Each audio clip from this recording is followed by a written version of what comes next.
ஷோபோ சங்கர் வீட்டை திடீர்னு காலி பண்ண போறதா ஒரு நியூஸ் வந்துச்சு. என்னன்றதை இந்த வீடியோல தெரிஞ்சுக்கலாம். அதாவது ஒரு யூடியூப் சேனல்ல என்ன சொல்லியிருக்காங்க அப்படின்னு பாத்தீங்கன்னா, ரோபோ சங்கர் அவருடைய இறப்புக்கு அப்புறமா அவங்க குடும்ப உறுப்பினர்கள் ரொம்ப துக்கத்துல இருக்கதாவும், அந்த வீடு அவருடைய நினைவுகளை ஞாபகப்படுத்துற மாதிரியும் பேசியிருப்பாங்க.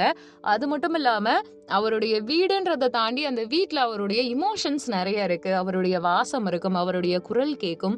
இந்த மாதிரி இமோஷனலா கனெக்ட் ஆன எல்லாருக்குமே ஒரு ஃபீல் ஆகும். சொல்லப்போனா இந்திரஜா இதனால ரொம்ப அஃபெக்ட் ஆயிருக்காங்க. அவங்க மனசு ஃபுல்லும் தன்னுடைய அப்பாவுடைய நினைவுகள் தான் இருக்கு. அப்பாவோட வீடியோஸ் பார்க்கறது, அப்பாவோட குரலை கேட்கறது, அப்பாவோட வாய்ஸ் ரெக்கார்டிங்க கேட்கறதுன்ற மாதிரியே ஏதோ ஒண்ணு பண்ணிட்டு இருக்காங்க.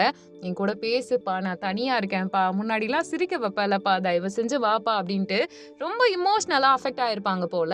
இதனால குடும்ப உறுப்பினர்கள் என்ன முடிவு பண்ணியிருக்காங்கன்னா, கார்த்திக் இந்திரஜா வீடு இருக்கு இல்லையா, அதுல கொஞ்ச நாள் தங்கலானும். அது மட்டும் இல்லாம இந்து கலாச்சார முறைப்படி பாத்தீங்கன்னா, ஒரு துக்க நிகழ்வு நடந்துருச்சுன்னா வீட்டை ஃபுல்லா கழுவிட்டு கிளீன் பண்ணிட்டு ஃபுல் அண்ட் ஃபுல் பெயிண்ட் அடிக்கிறது, அதுக்கப்புறம் இறுதி ஈம சடங்குகள் மாதிரி அந்த கடைசியா பண்ண வேண்டிய சாஸ்திரங்கள்லாம் பண்ணுவாங்க. அதுக்காக வீட்டை ஃபுல்லா கிளீன் பண்ணிட்டு எல்லாத்தையும் சரி பண்ண போறதா சொல்லிட்டு இருக்காங்க. ஸோ அதுக்காக கூட இருக்கலாங்க. அது மட்டும் இல்லாம இவங்க ஒரு குறிப்பிட்ட காலம் வரைக்கும் பிரியங்கால இருந்து குடும்ப உறுப்பினர்கள் எல்லாருமே கார்த்திக் இந்திரஜா வீட்ல டைம் ஸ்பெண்ட் பண்ணா மெமரிஸும் சேஞ்ச் ஆகும். அவருடைய நினைவுகள் அப்படின்றத தாண்டி மனசுல நீங்காம இருக்கும். ஆனா ஒரு கவலையாவோ துக்கமாவோ அதை அணுகாம ஒரு நினைவா அழகான உணர்வா எடுத்துட்டு போவாங்கன்றதுக்காகவும், டிப்ரெஷன் குறைக்கிறதுக்காகவும் மன ரீதியா ஃபேமிலி மெம்பர்ஸ் எல்லாருமே ரொம்ப பாடாப்பட்டுட்டு இருக்காங்க.